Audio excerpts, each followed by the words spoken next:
Do you want more? More time, more balance, more love, more sex, more money, more real, and less bullshit? This is the Women Wanting More podcast with Dr. Karen Osborne. Real life, real stories, plus real tips to get you more of what you want.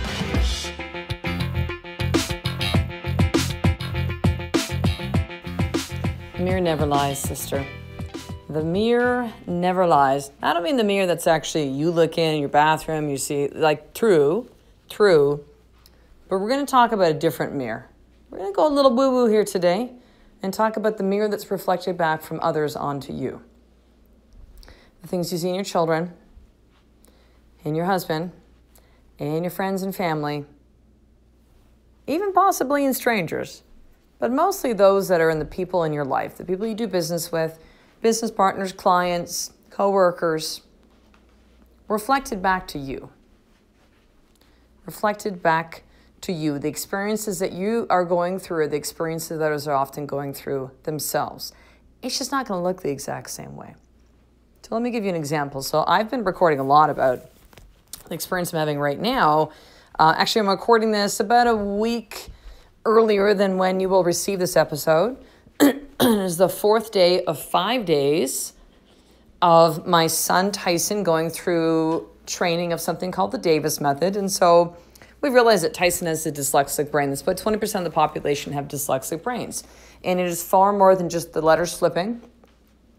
It is when because the way that their brains work is they see the world, they read and see images inside their head. There's like a movie playing. And so these are people with dyslexic brains, are people like Richard Branson, Walt Disney, they think, Einstein is believed to be, Henry Ford, people who are big thinkers, creatives. They see the world differently, the problem solvers of the world. So 20% of the population. So it's important to understand what happens. So again, not just flipping up the letters, but what happens is when there's any kind of confusion, and it comes out a lot with reading, then they have something called disorientation. Disorientation can be things like the letters move, like literally, the letters move on the page for them. The brain perceives it that way, and that's exactly what they see. The letters move off the page onto the floor. Like sounds crazy, right? But literally this. They'll feel nauseous.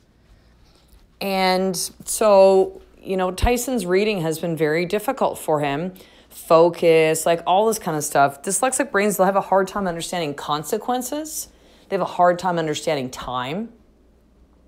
And so these are all tools that Tyson's understanding how to use his brain. Because this is the thing. You don't want to, quote unquote, cure dyslexia because you're going to get rid of all the amazing pieces of it. You just want to take the things like the disorientation and being able to have tools which help you manage some of these, quote unquote, negative traits of dyslexia. And so the first day, there's been some kerfuffles a couple of days for sure. So it's me and Tyson, flew from Victoria to Calgary in Alberta, and we're, in a kind of so-so hotel/motel kind of vibe. So because we're a block from where this is. In Calgary, it's kind of colder here. I don't really know Calgary. It's very kind of like this part of Calgary where we are, it's just a bunch of big box malls, right? I mean, there's no kind of feel to it, no kind of energy. It's just kind of blah. Lots of choices of restaurants and grocery stores. Now that we rented a car and we can drive around to places, and it's all good. So what I've realized with Tyson too, and there definitely was some resistance at first. Now he's much more open. He's just getting tired as the week kind of goes on because it's pretty intense work that they're doing. But at first there was some of that resistance. And so like when we started in the very first morning, I was told everything's within walking distance. And I'm like, cool, we'll just kind of like, I don't need to have a car. If I don't have to rent a car and stuff, like that's fine. We had Ubered from the airport. I'm just trying to make it easy, right? And I've got a 7-year-old, which means I got to put the booster seat in and like all that kind of stuff, right? And so we're GPSing walking, supposed to be 250 meters away. So that's like a block or two. And yet it's kind of taken us in the wrong direction, or I'm not reading. I don't know what the hell happened that morning. It's -4 Celsius. It's cold. Tyson's, kind of tired. We just slept, in the hotel the night before. And then I'm calling them saying like, we're at this gas station, where are you? They're like, oh, you went the wrong way. And I'm like, oh, I did? Okay. We ended up being like 20 minutes late. I'm a little kind of stressed about stuff. Yeah, there was a couple of things that came up as well to me. It was just like resistance. And there's a piece of me too that's kind of been resistant to all of this. I mean, I looked into this. My good friend Jill recommended. Her 2 daughters have been through it, like great results. I was like all in. But yet at the same time, there was certainly a piece of me that's just like, I don't want to have to fucking do this. I don't want to have to do this. Why can't my kid just be able to read? Like, I was reading full-on novels at his age, and he's like struggling. Like, I was going through the why me and fuck me and this isn't fair and I don't want to do this and why can't he be like other kids? And resistance, right? So no shit, Tyson's shown up with resistance, right? And I had to really think about it. I'm like, wait a second. So this is something that's like new for me. I'm out of my element. I'm away from my husband, my youngest little guy. And we're, apart as a family. And I'm away from Ocean and my regular routine and all this stuff and my dogs and my boxing training. And on top of that too, both Tyson and I have been sick. Getting a little bit better as the week goes on. But there's actually times even this episode I'm recording, I have to pause for a second while I cough. And so there's been a lot of that resistance. And so as I saw Tyson going through some resistance this past week, certainly in the first day, couple days, I'm like, no kidding, man. He's going through all the same stuff too. He's worked with one-on-one with a facilitator or a teacher the entire week, which is incredible, right? But new person, new environment, new way of learning, right?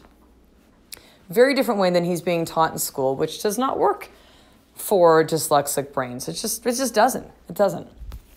And we're away from. He's so attached to daddy, and we're away from all the other stuff and his toys and. No kidding, he's seeing resistance. The resistance in me is showing up the resistance in Tyson and kind of almost like vice versa, right? Like, there are people in your life that are mirrors that are there for you to see what you need to see and are often reflecting back the state that you are in. So let me give you another example. One of my clients, she came to one of my recent live event and had an experience in the line of work that she does that she had to make a decision that was very difficult. That did not fall in line with what everyone else really wanted within that situation. And yet she was the one that was called to be in charge and had to make those decisions. And because of her certainty, her decision, listening to her voice, staying calm and present in the whole situation, she had a colleague come to her after that situation, who's not someone who's normally seen, eye to eye with her, and came back to her and said, wow, this was the greatest experience I've ever had in a situation like this, like ever. Thank you. And thanked her for that. She was able to stay calm in a state of crisis and chaos, and that was reflected back to others in the situation and able to do the job that needed to be done at that time. So, you want to see what's happening within you, take a look and see what's happening with others around you. Now, I'm not saying that like whatever everybody else says, it's your response. See, some of you might interpret this as like, oh, well, now you're saying it's my fault what they're doing. No, I'm not saying it's your fault. I'm saying that there's something for you to see. There's a reflection back. There's oh my God, what am I doing that I'm putting that energy, that message, that intensity out there? What part am I playing in what I'm seeing back in those people? And most specifically, the people that are closest to you within your life. Your husband, your kids, your family, your close friends. Those mirrors are there for us to see.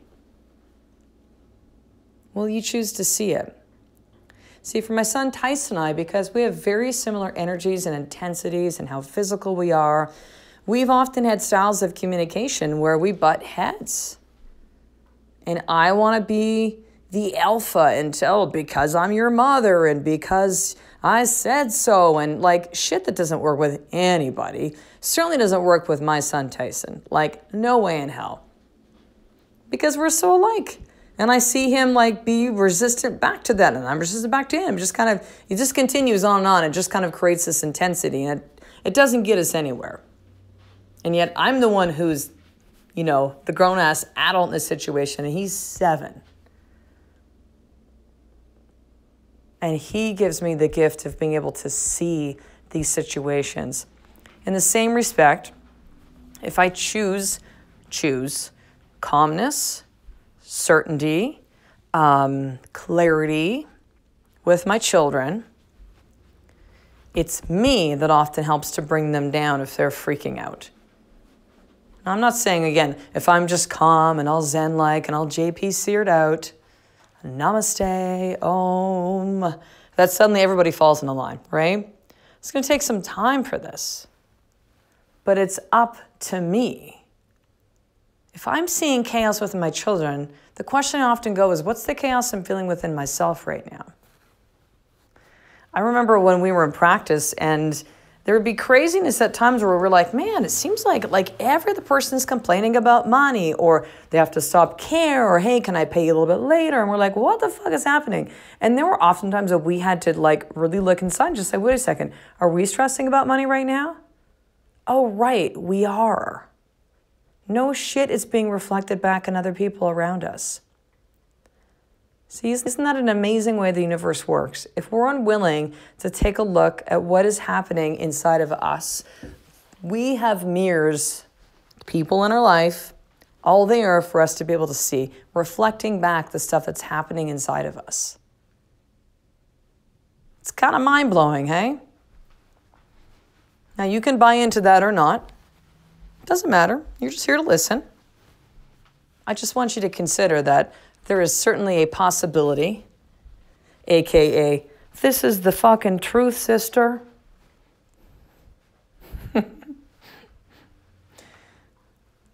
That those people are there for mirrors, and it is such a gift for you to have them in their life.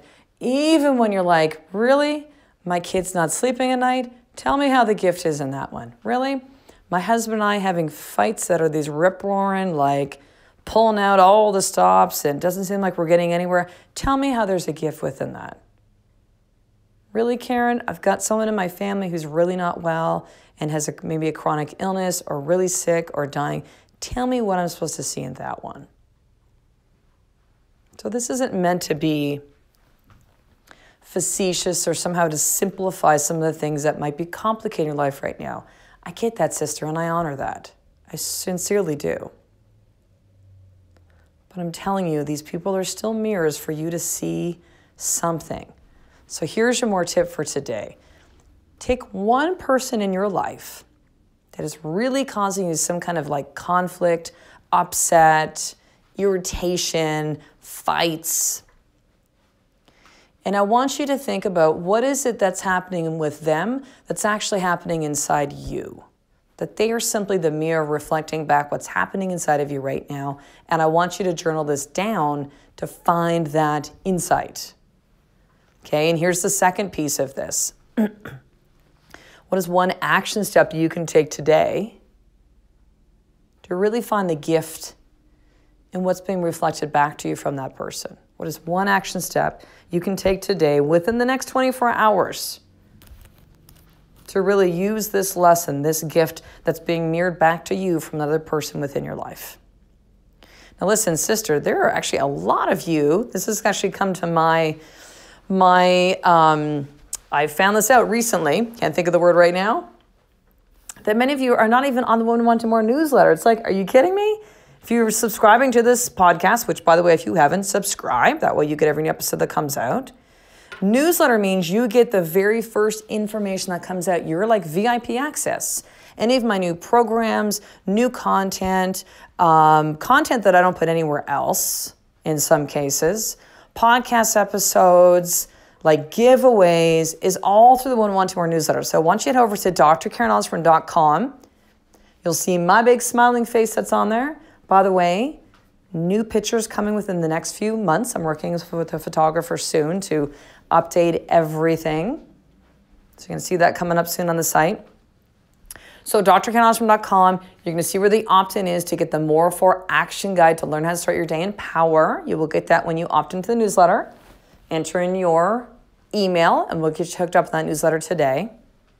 And then in addition, I want you to share this podcast up, sister. You're receiving this right before Christmas, the time of giving, which, by the way, is every day of the year.